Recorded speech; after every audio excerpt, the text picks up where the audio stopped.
Hey everybody, welcome back to Cobbill Farms. I was going to go out and cut and split some firewood today, but it's a little bit too cold and a lot too windy outside to go mess with that chore today. So I was trying to think of a subject matter that we could talk about in today's video. Something that's a little bit out of the ordinary, because this time of year a lot of things get repetitive on the farm. And the topic I came up with I feel fits in with this time of year. We're going to talk about our farm finances, how we track our farm finances, keep everything organized, and just keeping it simple. So what we're going to talk about today is mostly geared towards the small farm, small homestead, somebody that, needs to track their finances, but it's pretty basic.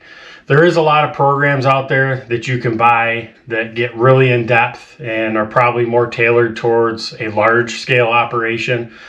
So what we're going to do today doesn't cost us a thing. You just got to be a little bit computer savvy, that's all. So this is what we use. We use a Google spreadsheet. You can also use Excel. I'm sure there's some other spreadsheet programs out there, but this is what we use. Stacy set this up for me, I don't know, 3-4 years ago, back when I was still using a pen and pad to keep track of my expenses. This is a real simple system, and the nice part is you can tailor this to your needs any way you need it. So the way we do this is we got multiple columns. We have an expense column, an income column, and then we also have a profit column. Over here at the expense column, we have all our enterprises: cattle, pigs, egg chickens, broiler chickens. Before you can input any information into the spreadsheet, you got to have a receipt, you got to have an expense, or you got to have income. What we do is we have one of these accordion file folders, and we have it labeled with each one of our enterprises. So we just stick the receipt in there, and that's where it stays for a rainy day or a snowy day. We have nothing better to do than we'll sit down and enter everything into the computer. Down here along the bottom, we have all our categories of the enterprises here on the farm, and there's a couple additional ones. One in particular that we like to track separately is the feed that's used here on the farm, and we like to break that down based on the animal. So having a feed page is really nice, so when you have to input feed, you just go right directly to this page, and we can track the feed versus any other expense that would be for the cattle or calves or egg chickens on a separate page. So say we just bought, I'm going to say 10 bags of calf starter. So we're going to go over here and we're going to put in a date, 2/14, and then the supplier would be Pine Creek. That's where we get a lot of our calf starter feed. And then say it was $100. I'm just making it up. They're more than $10 a bag, but it was $100. That's our expense. Now we go back to the summaries page, and over here under cattle, we have calf feed. So there's the $100 there. Shows it as a total expense for the 3 items in the cattle section. And then over here, it shows us in the red as a negative 100 for the profit loss. So now let's go to cattle. So now we just sold a whole cow. So we're going to put in 2/14. Customer is Joe. Say Joe bought a whole cow at $2,000. Now we go back to the summaries page. Now we're in a profit, because now over here it shows the cattle income of $2,000 minus the $100 for the calf feed, and that shows us in the green at $1,900. Now if you go all the way down here at the bottom, we have a total. We have a total column, or a total for the expenses column. We have a total for the income column, and then a total profit for the whole farm of $1,900. So now we're going to go in here, just to give you one more example. We bought 20 chicks. So we're going to put 20 chicks in here. We're going to put the store, and we we spent $150. Now, as you probably can imagine, you go over here to the egg chickens, $150 expense for the egg chicken baby chicks. We have a negative $150, we're in the red. But what that's done now is that takes off your total profit for the farm. Now we're down to $1,750. So I'm pretty sure you get the idea of what we're doing here. The nice part is no matter what you change, you can see up to date exactly where you are, profit loss with the farm.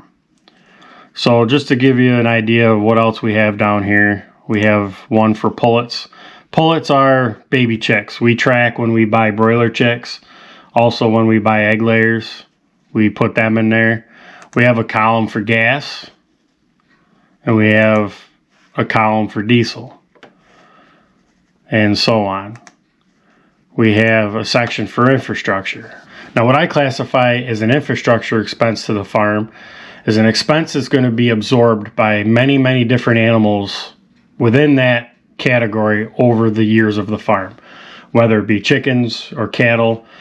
A good example would be when we built the expansion on the chicken house this past fall.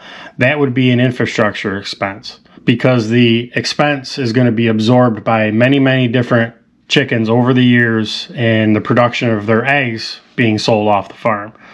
So that's just one example of an infrastructure expense. We also have machinery. I have two different categories for that. One of them is equipment repair. So if we buy parts or an expense for one specific piece of equipment, then we log that in over here. If we just buy shop supplies, grease, shop solve, stock up on nuts and bolts, things like that, then we'll put that in over here under basic supplies. So then that really doesn't get applied to a specific piece of equipment. One that we have that's fairly in-depth right now is for the broiler chickens. What we do is every time we sell a chicken, we go into this page and we have many different sub-columns for the different cuts of chickens that we offer. So say we go to the farmer's market and one customer, it's a cold day at the farmer's market being February, but we went to the farmer's market and we sold one customer one whole chicken, 2 leg quarters, a package of chicken breasts. Now we'll do 2 packages of chicken breasts for a total of $56. So now the next customer comes in line and we sold them 2 whole chickens, 1 leg quarter, and 3 chicken breasts for, I'm just pulling out numbers here, $45. Now you go down here and it's totaled everything up. And the nice part about this is at the end of the season, we can go through and look and say, okay, what did we sell the most of? And that gives us an idea of, do we do leg quarters versus drumsticks and bone-in chicken thighs? Or do we do more whole birds and half birds? Do we need to do more half birds? So this is a real nice column. It tells us exactly what we sold for this year. So at what point do you ask yourself, should I be doing something like this? Well, really the short answer is when you care whether your farm is making money or not. If you're a hobby farm and you're not really cared about the bottom line, then I guess you really don't need to worry about it. Why go through all this work? But if you're in it to make money and be a small, viable farm, then you need to know where your numbers are at. You need to know what makes you money, what's costing you money, and the only way to do that is have the numbers laid out right in front of you. So now you're at the end of the year and you want to prepare this for your tax person. This really makes it simple, quick and easy. Come over here to File, hit Print. See how you got the grid lines from the spreadsheet in the background? Well, you can get rid of that. Come over here to Formatting. You can unclick that, get rid of any notes. Now you got a nice clean paper. And then once you're ready, you hit Next. and then you just select the printer and away you go. As a small farm, we're always looking for ways to save money. Well, we've talked about, grinding our own feed saves us money and things like that. But what other tax avenues are there to save you money each year? For us here in New York State, there's a few different options. One is sales tax. We can fill out the ST-125 form and give it to particular vendors that we do a lot of business with. They'll keep it on file, and anything that's over 50% tangibly used on the farm, I believe is the magic number, then you don't have to pay sales tax on it. So that makes it pretty nice. The other thing, when it comes to our property taxes, we can have a agricultural assessment exemption done here on our property.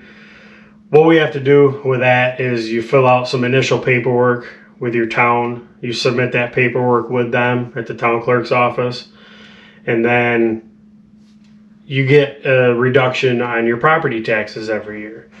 We save quite a bit of money on our taxes each year by being able to have our assessment on the property valued lower. The last savings that we like to take advantage of is on our electric through our electric company, NYSEG, New York State Gas and Electric. They have an agricultural discount program that you can apply for every year, and it takes a substantial amount off your monthly electric bill. So the problem with them, it's a little bit more in depth every year versus what we have to go through with the town for our agricultural assessment. Every year we have to fill out forms. We have to mail in our Schedule F. That's the tax form that is processed when you get your taxes done for a small farm or for a farm in general. You have to submit paperwork to prove that, yep, I am a farm. And then you go through an approval process. Once that is approved, then the discount is applied to your monthly statement for your electric. So that's one other one that we like to take advantage of. There are a couple other things out there. I know you can get, instead of paying tax on gas and diesel at the pump, that's a little bit more involved yet, because you have to use specific gas stations. You have to have that ST-125 form with them. So what we do is we just pay the tax at the pump, and then we write off the expenses of the fuel and I guess get our money back in taxes that way.